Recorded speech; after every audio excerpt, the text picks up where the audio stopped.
The story of the sacrifice of Isaac, recounted in Genesis 22, is one of the most moving and complex accounts in the Bible.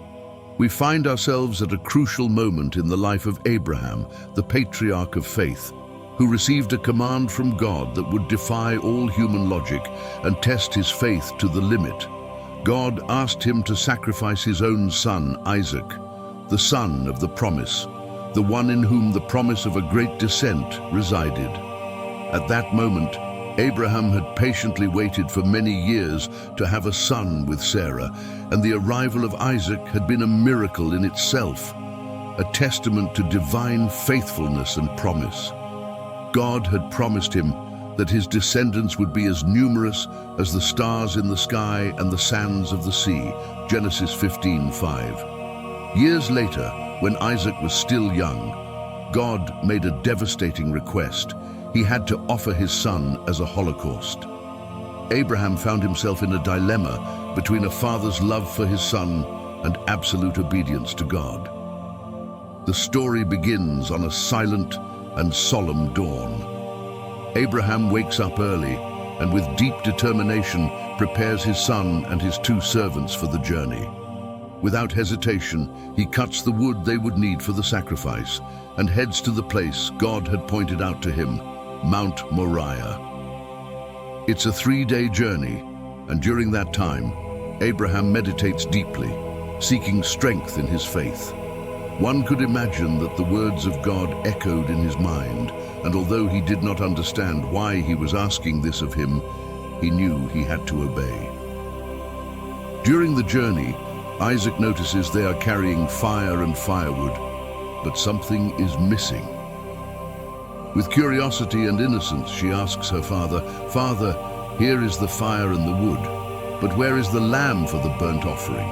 Genesis 22:7. At that moment, Abraham's response is not only an act of faith, but also one of hope and comfort. God will provide for himself the lamb, my son, Genesis 22:8. These words reflect Abraham's absolute confidence that God, in some way, will intervene. When they reach the top of Mount Moriah, Abraham builds an altar with precision and calm. He places the wood and, in an act that must have been heart-wrenching, ties up his son Isaac and places him on the altar. Here we can imagine Abraham looking at the face of his son, the beloved son for whom he had waited so many years, and feeling the weight of obedience. However, at no point does he retract his decision. Abraham's faith is such that he believes in God's faithfulness, even when he does not understand the purpose behind this command. At the exact moment when Abraham raises the knife to sacrifice his son, a powerful and loving voice from heaven stops him. "Abraham, Abraham, do not lay your hand on the boy or do anything to him. For now I know that you fear God, since you have not withheld your son, your only son." Genesis 22:12. The voice was that of an angel sent by God, stopping him at the precise moment, confirming that his obedience had been tested and that his faith was true and absolute. Looking around, Abraham sees a ram caught in a thicket, a divine provision for the sacrifice. Filled with relief and gratitude, she offers the ram instead of her son Isaac, while thanking God for his provision and mercy.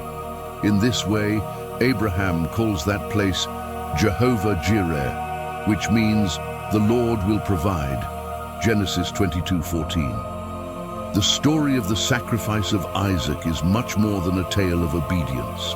It represents a prefiguration of the sacrifice of Jesus on the cross, where God, like Abraham, offers his own son for the redemption of humanity.